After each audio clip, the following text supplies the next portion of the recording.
My name is Henry Bolingbroke, though history remembers me as King Henry IV of England. My story is one of ambition, struggle, and survival.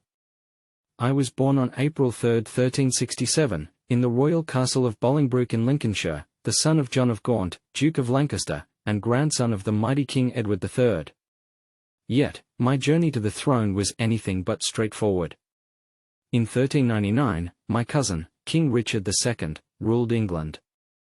A man more poetic than pragmatic, Richard struggled to balance the demands of his court and his realm. I had once been his loyal subject, even accompanying him on campaigns. But tensions grew between us. As a young man, I was exiled after a bitter dispute with Thomas Mowbray, the Duke of Norfolk. This was orchestrated by Richard, a decision that left me landless and dishonoured. My inheritance, the vast Lancastrian estates, was seized upon my father's death in 1399. I saw no choice but to act. That same year, while Richard was away in Ireland, I returned to England with a small band of supporters. What began as a bid to reclaim my birthright quickly swelled into a movement to depose an unpopular king. The people rallied to my side, tired of Richard's extravagant rule and his punitive policies. By the autumn of 1399, Richard surrendered to me, and I claimed the crown as Henry IV. As king, my reign was marked by constant challenges. Securing the throne was one thing, and keeping it was another. The Percy family, powerful lords in the north, initially supported me but soon turned against me. Their rebellion, led by the fiery Harry Hotspur, threatened to unseat me. At the Battle of Shrewsbury in 1403, I faced them in open combat. It was a bloody day, but victory was ours. I had to watch as friends and former allies turned into enemies, forcing me to wield the sword as much as the scepter.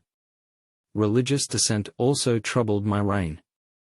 The Lollards, followers of John Wycliffe, sought to reform the church and challenged its authority. I, however, was no friend of their cause. To secure the loyalty of the church, I enacted harsh laws against heresy, ensuring its support for my rule.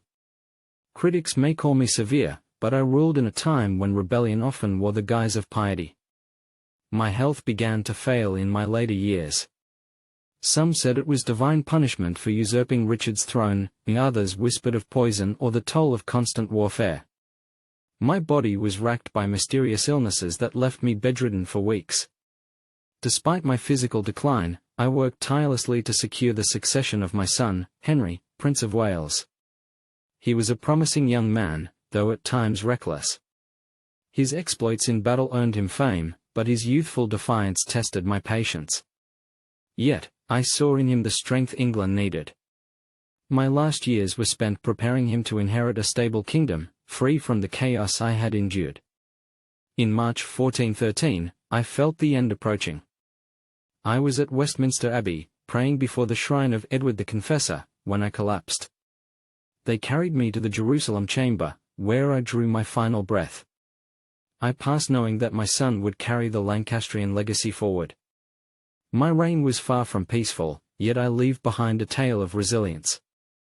I was the first English king in decades to ascend without a claim from conquest or clear divine right, but through determination and the will of the people. I was not born to be king, but I became one. History may judge me as a usurper, but I saw myself as a protector of England's future, willing to bear the crown's burdens to ensure stability for those who would follow.